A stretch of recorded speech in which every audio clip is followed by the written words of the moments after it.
প্রায় ৩ বছর ধরে চলা ইউক্রেন রাশিয়ার একটি অনর্থক যুদ্ধ কিভাবে বন্ধ করা যায় এ নিয়ে প্রতিদিনই তেন্দোরবার চলছে নানা মহলে।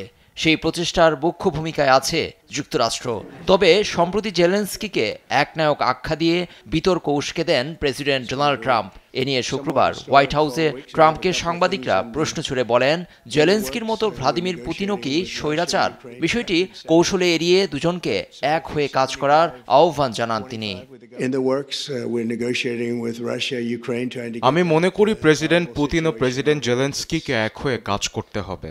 কারণটা আপনারা জানেন, আমরা লাখ লাখ মানুষ হত্যা দেখতে চাই না। প্রতিদিনই হত্যা করা হচ্ছে তরুণ সেনাদের। স্যাটেলাইট থেকে যুদ্ধক্ষেত্রের যেসব ছবি আমি দেখেছি, আপনারা হয়তো কখনো এমন দৃশ্য দেখেননি।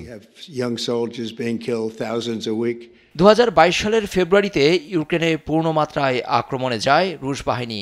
এরপর থেকে বাইডেন প্রশাসনের নেতৃত্বে যুক্তরাজ্য, ফ্রান্স এবং অন্যান্য মিত্ররা কিয়েভকে অভাবনীয় সামরিক সহায়তা দিয়ে আসছে। এই সহায়তা প্রসঙ্গে ট্রাম্প বলেন, এ লড়াইয়ের লাগাম টানতে ফ্রান্সের ম্যাক্রো ও যুক্তরাজ্যের কিয়ার স্টারমার কিছুই করেননি।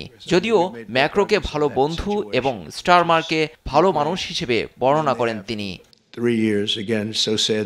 ট্রাম্প প্রশাসনের সঙ্গে দূরত্ব কমিয়ে আনা এবং যুদ্ধ বন্ধে খসড়া চুক্তি নিয়ে কাজ করছে ওয়াশিংটন। কিয়েভ শুক্রবার রাতে এক ব্রিফিংয়ে এ কথা জানান ইউক্রেনীয় প্রেসিডেন্ট ভলোদিমির জেলেনস্কি। সম্ভাব্য চুক্তি আমাদের সম্পর্ককে মজবুত করার সম্ভাবনা আছে। সবচেয়ে গুরুত্বপূর্ণ বিষয় হলো এর বিস্তারিত বিবরণ এমনভাবে সাজানো উচিত যেন ফলপ্রসূ হয়। একটি ন্যায্য ফলাফলে আশাবাদী আমি। 2022 সালের 24 ফেব্রুয়ারি কয়েক লাখ সেনাকে ইউক্রেনীয় ভূখণ্ডে আক্রমণের নির্দেশ দেন রুশ প্রেসিডেন্ট ভ্লাদিমির পুতিন। এ যুদ্ধ যখন 4 বছরে পা দিচ্ছে, তখন নতুন করে শুরু হওয়া আলোচনা কতটা ভূমিকা রাখবে এমন দুশ্চিন্তায় দুপ্রান্তের সাধারণ মানুষ। লুৎফর কবির, নিউজ ডেস্ক, দেশ টিভি।